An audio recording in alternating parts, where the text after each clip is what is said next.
Well, this is not good, guys. This is not good. You know that guy that does these walking and talking videos, Michael Bordenero. He's been doing this for about 3 years, and the more I see what's transpiring in the real estate market, the more I see that he's right on point as to what is happening in real estate and the entire economy, in fact. Now, this is Florida Real Estate TV, so I talk about Florida real estate, even though he is from Florida as well. And I'll tell you one thing, things are looking really bad, unless you're a buyer. But there's few and far between when it comes to buyers. There's not many out there. So what's happening? Well, let's talk about inventory first. We have a lot more homes. Right now, Florida is leading the way, leading the pack. We are number one in the number of homes month over month, that we are listing. I tell you, there are so many homes hitting the market.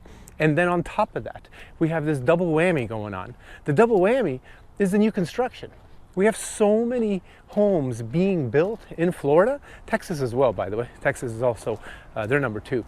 But in Florida, we have so many homes being built that these new construction communities, most of them are communities, they have incentives that resellers can't compete with. And it's been like that for a couple of years now. The interest rate buy down, that's a huge thing. And what are you going to do as a reseller? You know, if you're selling your home, what are you going to do to match the 3.99% interest rate that the builder is providing to the buyers that come? Like literally, I just saw a settlement statement like maybe 3 weeks ago or so, and it showed that the builder was paying $32,000 on a $450,000 home. They were paying $32,000 to buy down the interest rate, paying points to buy down the interest rate. Can you do that? Are you going to take your $450,000 property and out of your proceeds, out of your profit, pay $32,000 to the buyer just so that they can qualify with a 3.99% interest rate? No, you're not. I've never seen anyone pay that kind of a percentage towards paying down points. But builders can do it because they got deep pockets and they're competing with you. And quite frankly, you're no competition. That's really what it's come out to be. They have a new product, never lived in, smells like that brand new car type of smell. Well, you got the brand new house kind of smell. You get the best insurance rates, and then they can buy down the interest rate. So, sorry, but you're no competition. So what do you have to compete? And if you're in a recently built cookie cutter community, well, tough luck. Now, if you're in an older community that has a little more character, you have maybe large plots of land, they don't do that anymore. Well, maybe you have a case to be made and that you might actually sell your home because someone's looking for something unique, something that you have and the new construction builders don't. But I'll tell you, usually that's not the case. So what else is bad? Well, how many buyers are actually out there? And how many of those people are canceling contracts? Right now, there are so few buyers that, I'll just talk about my experience, okay? I've been an agent for quite a long time, a real estate agent, and I usually am juggling about 15 to 20 buyers at any given time, plus the listings. Right now, I think I just had 3 that said they're not going to buy right now. All the uncertainty in the economy, the tariffs, the trade wars, the possibly job losses in the near future. I don't know. Whatever everyone's reason is, it's beyond anything that anyone can predict. But what does it do? It causes some fear. It causes a lot of uncertainty. So what are you going to do if you're selling your home and you have this kind of thing to deal with? Well, let's just say that there aren't that many buyers out there. Are there buyers? Yes. Luxury space, different story. Luxury is not as affected by uncertainty in the economy as everyone thinks that they are. They just have money, okay? And they make money and they're good. But it's not that those are like, very few percentage-wise, very small percent of the people who are actually buying and selling homes. There are not enough buyers out there for the typical home. And when I say typical home, I mean like average price home, median price home. It's one of those two, right? There's just not enough buyers. So you as a seller, you're going to be competing with so many homes, and that's actually happening right now. Our inventory is spiking through the roof. So, you're just competing, and if you're not going to be priced to sell, if you're not going to be priced very well, you're not going to sell. So, I know what you're thinking. You're probably thinking, well, if we have a whole bunch of homes inventory hitting the market and we have too many builders building, well, then prices will fall because it's a supply and demand conversation. And I completely agree. I took economics in college and I know exactly what you're talking about. But what hasn't really happened? It really just hasn't really happened. It's mind-boggling. I thought it should have happened over 18 months ago, probably 2 years ago, and it has not happened yet.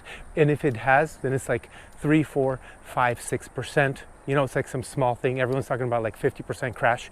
Well, nowhere are we. We're not near that, especially in Florida, where a lot of people have second homes, and these second homes are usually paid off in cash. And if they don't have to sell, they're not going to sell. So now we have to look at what the big companies are predicting. And who's the biggest company in real estate? Pretty much it seems like it's Zillow. They have so much data out there. It's unbelievable. And they buy all these companies that have data. So they're a good, leading indicator. What they say has a lot of merit to it, even though I don't like Zillow personally. So they're saying that home prices in 2025 are going to drop 1.9%. Now that's far from that 50% discount that you were looking for if you're thinking about buying a home, right? And if we have interest rates go up, like kind of all signs are pointing to that. All signs are pointing that interest rates are going to go up.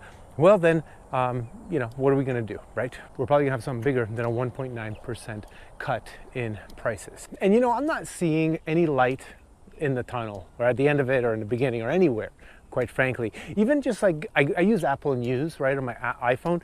And if you go to Apple News and you do a search for the term real estate, look at all the headlines. Every headline is looking really bad. And then you have to zoom out a little bit because real estate is a big segment of the economy, but just zoom out and look at the economy.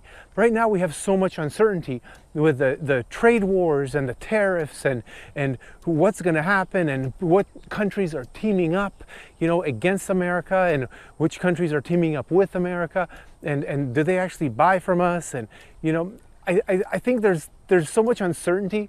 And this is not going to play out quickly because even if next week, a deal gets struck with China and Japan and Russia and India and all the big countries, right? Even if, how long do you think it's going to be before we see the repercussions or the benefits of that deal, of a trade deal? It's going to be a while, and it's going to take a long time before the numbers start showing in the economy.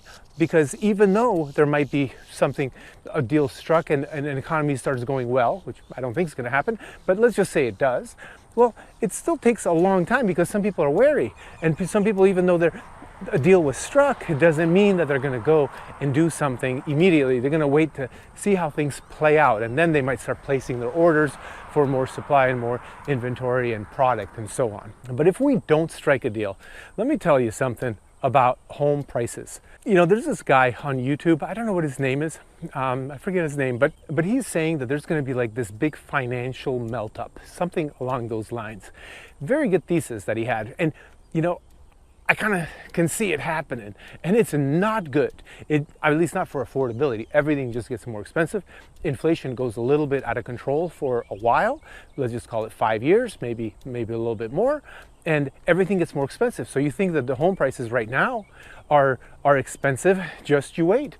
If we have more tariffs and the building process costs a lot more money, well, guess what? That's going to be reflected in the new home sales and the new home prices, right? And there's only one benefit of a great melt up, right? And that's for the people who are buying and buying and buying, buying as much real estate as they can and taking DSCR loans and taking any kind of loan they can get and just borrowing, because they lock in their interest rate at 30% and they lock in the price. They lock it in for 30 years and then they lock in the price because they bought it. And then let's just say 3-4 years from now, we have 10% inflation year over year for 3 years straight. Well, then the payback of that loan is in future money, but it's the same dollar amount. So what does that mean? Easy. If today you bought something for, $500,000 and you're paying it back later in the future where the money is worth a lot less and a home is worth, a home costs $1 million, well, you're paying back with future money, which is basically just devalued money. So that's really good. Those people are going to be able to make a living, make more money easier, and they're going to be able to pay off their old debts. So they're going to look like they're making a lot of money. They're going to make more money than people that don't do this. But what a risk it is to take to do that, to buy as many properties as you possibly can right now. Now, frankly, I'm not doing it. I'm pretty risky as an investor, but being at my age and my phase of life, I don't think I'm trying to take on more risk. I've already taken a lot of risk in my life. I like to play it cool for a second. Well, what about you? If you're 20, hey, take the risk, okay? Buy a house. That's what I'm saying. Just do it, because at some point in time, there's going to be inflation. Rents go up over time, so you're not. If you don't buy, then you're going to rent, and you're just going to pay more and more and more, and everything's going to go up in pricing anyway. So by the time you're 30, 10 years from now, it's going to be worse. So I don't know. I'm just telling you what I'm seeing. A lot less buyers, a lot more inventory, price declines, and interest rates still suck.